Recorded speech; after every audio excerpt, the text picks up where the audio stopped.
Hey everyone, this is Michael Levy again, coming to you from Milford, Massachusetts. Also, to all returning viewers, welcome back, and to all new viewers, welcome.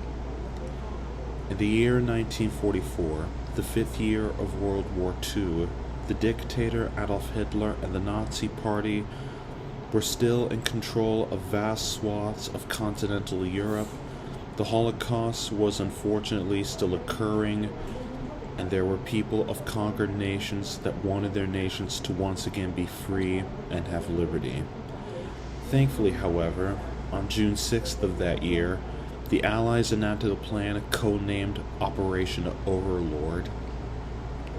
This plan involved Allied forces landing on 5 sections of the beaches of a town called Normandy in France, which at the time was occupied by Nazi Germany.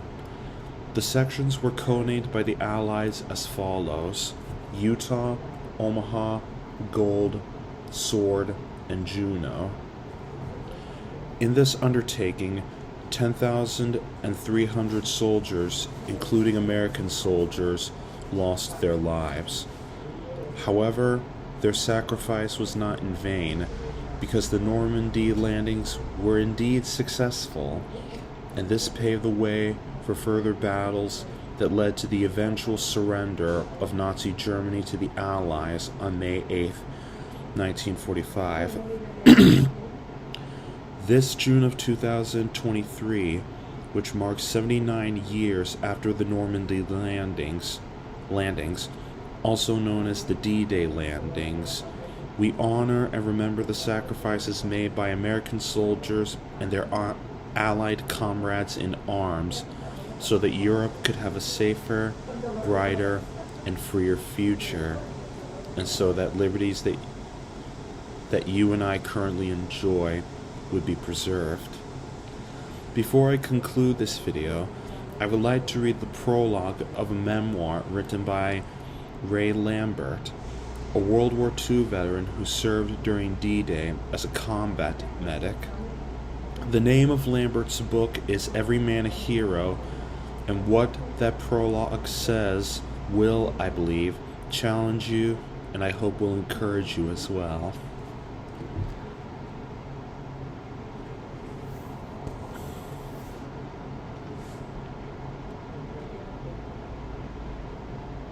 Just need to find this real quick. Here we are. Colleville-sur-Mer is a picturesque village in northern France, blessed with a lovely beach on the English Channel.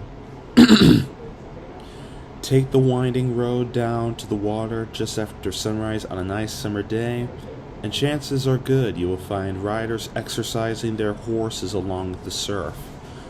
Go a few hours later, and the place will be filled with families camped out in the sun, enjoying the sand and water. I've seen it that way myself, but for me, a far different scene is never far from my mind.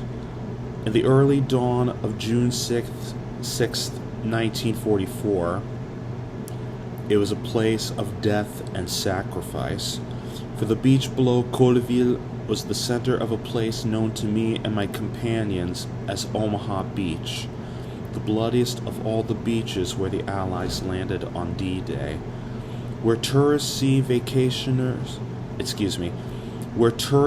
vacationers see pleasant waves. I see the faces of drowning men. Amid the sounds of children playing, I hear the cries of men pierced by Nazi bullets. Where tall grass on the bluff wavers in the wind, I catch glimpses of GIs treading through barbed wire to turn the tide of battle. Today, the sand and rocks are pristine. In my memory, they are stained red with blood. This is a place where I saved more than a dozen men.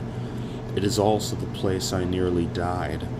Above all, it is the place where courage proved that even the worst evils can be overcome. The joy on the beach today is proof. Reminders of the battle are close at hand. A beautiful museum dedicated to the combat here an austere yet inspiring cemetery on the bluff above, monuments and the remains of bunkers and embattlements long since pacified.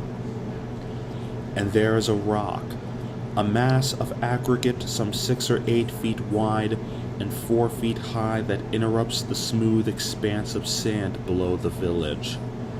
In any other place it might seem an aberration, but it is here because on that momentous day it provided shelter for the wounded. I know that rock well. I dragged several men to it, as did my medics from the 2nd Battalion of the 16th Infantry Regiment, part of the American Army's 1st Division. It was all the shelter we could find in the first hours of the assault. It has remained a testament to the French who still celebrate their release from occupation, and a memorial to the men who gave their lives so the French might be freed. For many years, I kept my story of that day to myself. Largely, this was because I chose to move on. The war, as life-changing as it was for me and for my entire generation, was only a part of who I was, who we were. I had a family to feed. We had a nation and a world to rebuild. But I also felt that my story was not worth sharing. I landed at Omaha, but thousands did. I fought from Africa to Sicily and then to France, but hundreds of others did the same. I was and am no better than they. Others call me a hero, but I would never use the word to describe myself. I did what I was called to do. As a combat medic, my job was to save people and to lead others who did the same. I was proud of that job and remained so. But I was always an ordinary man, not one who liked being at the head of a parade. Most of all, I am a man who looks forward, not back. Even at age 98, I have a slate of things to accomplish. Simple things, mostly. Repairing a water heater to donate to a church, cleaning the yard of winter debris. Lately, though, I have come to see that I have yet another important task. One I never wished for or imagined when I was first on that beach. My job now is to remember, not for my sake, but for the sake of others. For at 98, I am one of the last men left who was there on that day. I am one of the few remaining links to the courage and strength that carry the Allies to victory, and to the men who made June 6, 1944, D-Day, a day to remember for all time.